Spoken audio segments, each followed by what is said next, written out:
WhatsApp guys. तो आज हम एक्सप्लेन करने जा रहे हैं लॉक एंड की सीरीज के सीजन 1 के एपिसोड 9 को। So let's start. एपिसोड की शुरुआत में हमें 6 महीने पहले का सीन दिखाया जाता है। एली के पास एक टेक्स्ट आता है जिसमें लिखा होता है कि सैम लेसर नाम के लड़के ने, जिसकी दिमागी हालत ठीक नहीं थी, उसने रैंडल लॉक की हत्या कर दी है। ये टेक्स्ट पढ़कर एली रोने लगती है। तभी उसका ध्यान सैम लेसर की कलाई पर बने ओमेगा साइन पर पड़ता है। एली तुरंत मार्क जो को कॉल करती है और उसे बताती है कि रैंडल की मौत हो गई है। ये वही सीन होता है जो हमें स्टोरी की शुरुआत में दिखाया गया था। एली मार्क से कहती है कि हमें क्या करना चाहिए, जिस पे मार्क कहता है कि उसे पता है कि उसे क्या करना है और फायर की मदद से खुद को और पूरे घर को जला देता है।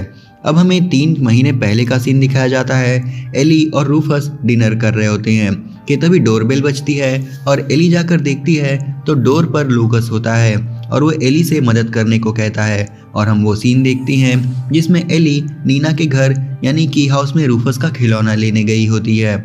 हमें यहाँ पता चलता है कि वो कोई खिलौना नहीं बल्कि बेसमेंट में छिपा कर रखे क्राउन को लेने गई होती है, जो कि लूकस ने उससे मांगा होता है। एली जब क्राउन लूकस को देती है तो वह किसी की के बारे में पूछता है जिससे कि ये क्राउन काम करता है।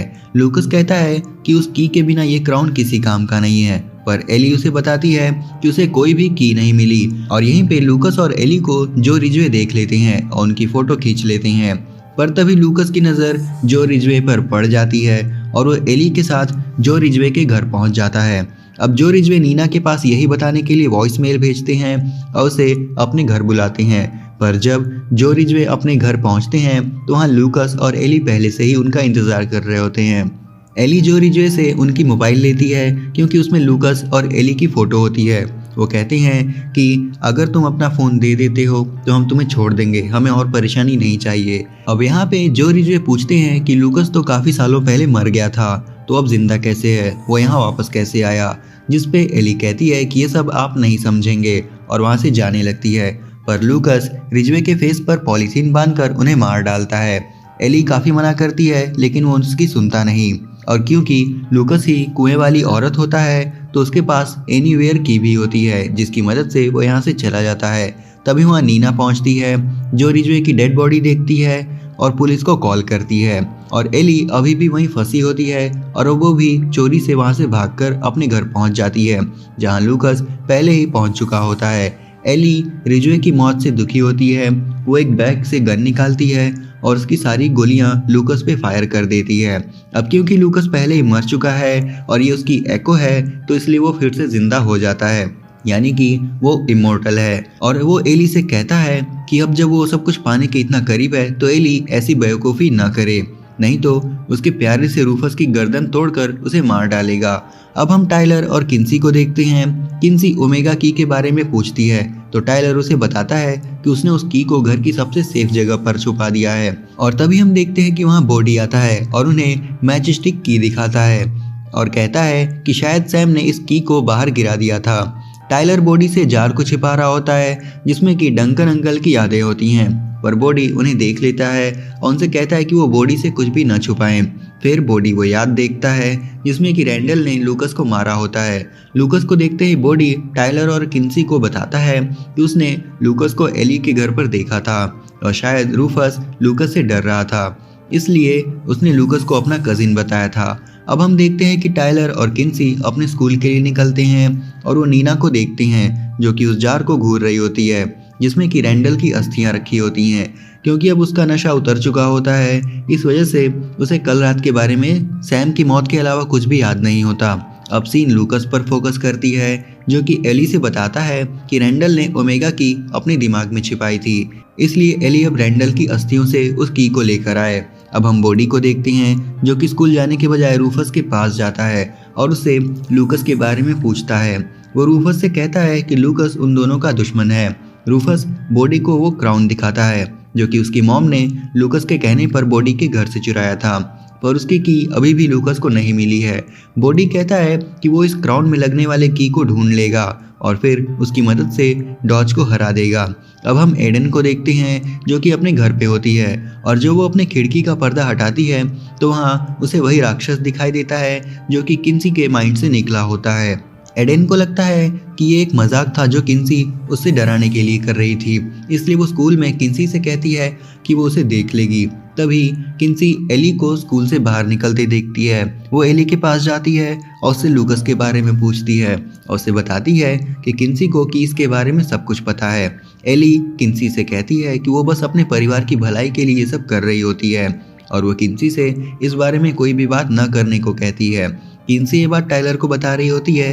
टाइलर किन्सी से कहता है कि वो दोनों डॉज का सामना नहीं कर सकते और उन्हें ये बात अपने दोस्तों को बता देनी चाहिए ताकि उन्हें एक टीम मिल जाए और वो उनकी मदद करें। तभी एडन लोगन और जैकी के साथ वहां आती है और किन्सी से कहती है कि वो इस तरह एडन से भाग नहीं सकती और उसे पता है कि किन्सी ने उसे डराने की कोशिश की थी। पर तभी वो राक्षस फिर से एडन पे हमला कर देता है और अब लोगन और किन्सी दोनों डंडे से मारकर उस राक्षस को भगा देते हैं। अब सीन एली पर फोकस करती है और वो ओमेगा की को लेने की हाउस जाती है, पर उसे पता होता है कि लूकस इसका गलत इस्तेमाल करेगा और वो अपने घर चली जाती है। एली सामान पैक करती है, रूफस से कहती है कि अब यहाँ रहना सेफ नहीं है और अब इस सिटी को छोड़ रहे हैं वो दोनों। रूफस कहता है कि हम डर कर नहीं रह सकते, हमें उसका सामना करना चाहिए और वो एली को वो सभी कीज दिखाता है जो कि लूकस ने घर में छिपाई होती हैं। वो उन सारी कीज को एली को दिखाता है और यहाँ से सीन स्कूल में शिफ्ट होता है जहाँ किन्सी और टाइलर अपने दोस्तों को सब कुछ बता देते हैं। तभी वहाँ गेब और स्कॉट भी आते हैं। किन्सी कहती है कि वो दोनों ही कमाल के हैं और उन दोनों को डेट करना चाहिए। तभी किन्सी को एली का कॉल आता है और वो किन्सी को की हाउस में मिलने को कहती है। अगले सीन में हम नीना को देखते हैं जो कि किसी मीटिंग में जा रही होती है, पर तभी उसे कुछ याद आता है और वहाँ से जाने लगती है और तभी उसे वहाँ पे डैनियल मिलता है और वो दोनों कॉफ़ी पीने के लिए जाते हैं। अब की हाउस में एली, किन्सी, टाइलर, बोडी और रूफस होते हैं। एली बताती है कि दोस्तों की मौत के बाद बचे हुए दोस्त भी अपनी अपनी लाइफ में सेट हो गए थे, लेकिन एली को लूकस की बहुत याद आती थी और एक दिन उसने गलती कर दी। वो कहती है कि इन बातों को बताने से कहीं ज़्यादा सही दिखाना होगा, इसलिए वो हेड की मदद से टाइलर और किन्सी को अपने माइंड में ले जाती है और बोडी और रूफस बाहर निगरानी रखते हैं। एली के माइंड के अंदर जाने के बाद हम देखते हैं कि रैंडल उस ब्लैक डोर का दरवाज़ा खोलने की जिद करता है और वो सभी ब्लैक डोर का दरवाज़ा खोलते भी हैं। दरवाज़ा खुलते ही ढेर सारी ब्लू लाइट बाहर फैल जाती है। ब्लैक डोर के अंदर से तेज़ी से कुछ बुलेट जैसा निकल रहा होता है और एक बुलेट लूकस के सीने में लग जाती है। फिर रैंडल और लूकस मिलकर इस दरवाजे को बंद कर देते हैं। लूकस उस समय ठीक दिखाई पड़ता है, पर जब वो घर में आकर बेसमेंट में सो रहे होते हैं तभी अचानक से लूकस रैंडल से ओमेगा की मांगने लगता है और जब उसके बाकी के दोस्त उसे ऐसा करने से रोकते हैं तो वो दो दोस्तों को तुरंत जान से मार देता है। ऐसा लगता है जैसे उसके अंदर कोई बुरी चीज़ आ गई हो। वो एरिन को भी मारने ही वाला होता है कि तभी रैंडल उस पर हथौड़े से वार कर देता है और उसे मार डालता है। ये सब डंकन ने देख लिया होता है, इसलिए उन्हें डंकन की याद मिटानी पड़ती है।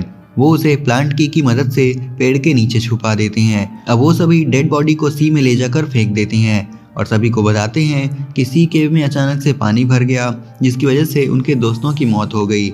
अब वो सभी इन कीज को कभी यूज़ न करने की कसम खाते हैं और कीज को आपस में बांट लेते हैं, जिसमें रैंडल ने एनीवेयर की और ओमेगा की ली होती है, एरिन ने हेड की और एली ने एको की और आइडेंटिटी की ली होती है। इन सभी में सबसे ज़्यादा भरोसेमंद मार्क जो था, इसलिए उसने मैच स्टिक की ली थी। बाकी के सारे कीज को की हाउस में छिपा दिया। एली बताती है कि आइडेंटिटी की मदद से हम किसी का भी रूप ले सकते हैं और एको की मदद से वो मरे हुए लोगों को वापस बुला सकती है। वहीं दूसरी तरफ हम देखते हैं कि बॉडी को क्राउन में लगने वाली की भी मिल जाती है जो कि उसने कीज के छल्लों में देखी होती है। अब एली बताती है कि एक दिन वो वेल के पास गई थी, उसने वहाँ एको की मदद से लूकस को बुलाया था, लेकिन बिना एनीवेयर की के लूकस उस वेल से बाहर नहीं आ सकता था, इसलिए वो डॉज बनता है और बॉडी को अपने जाल में फंसाकर एनीवेयर की मदद से बाहर निकल जाता है। एली कहती है कि ये लूकस नहीं है, बल्कि ये वो शैतानी आत्मा है जो कि ब्लैक डोर से निकली थी। अब वो सभी एली के माइंड से बाहर आ जाते हैं। टाइलर कहता है कि हम लूकस को कैसे मार सकते हैं, जिस पे एली कहती है कि वो लूकस को नहीं मार सकते, वो एक एको है, वो इमोर्टल है, उन्हें किसी तरह उसे फिर से वेल में कैद करना होगा। तभी बॉडी उसे वो क्राउन शैडो की दिखाता है और इसे देखकर एली कहती है कि शायद इसकी मदद से हम लूकस को फिर से कैद कर सकें और वो क्राउन लेने के लिए अपने घर जाती है। वहाँ लूकस पहले से होता है और वो एली से पूछता है कि उसे क्या मिला। एली उसे झूठ बोलती है पर लूकस सच्चाई जानता है। वो की लेने के लिए एली की तरफ बढ़ता है तो रूफस उस पर हमला कर देता है, पर लूकस रूफस को धक्का देकर टेबल पे गिरा देता है और एली की पॉकेट से क्राउन शैडो की निकाल लेता है। इस क्राउन को जो भी पहनता है वो बहुत पावरफुल हो जाता है। अब लूकस क्राउन में की लगाकर अपने सिर पे पहनता है। क्राउन पहनते ही लूकस के पीछे बहुत सारी शैडो आ जाती हैं और वो कहता है कि अंधकार और बुराई मेरे सच्चे साथी, और वो देखते ही देखते बहुत पावरफुल हो जाता है। और ये हमारा 9th एपिसोड खत्म हो जाता है। उम्मीद करता हूँ कि आपको वीडियो पसंद आई होगी, और अगर आई है तो इसे लाइक और शेयर कर देना, चैनल को सब्सक्राइब कर देना। मैं मिलता हूँ आपसे नेक्स्ट वीडियो में, तब तक के लिए सायोनारा।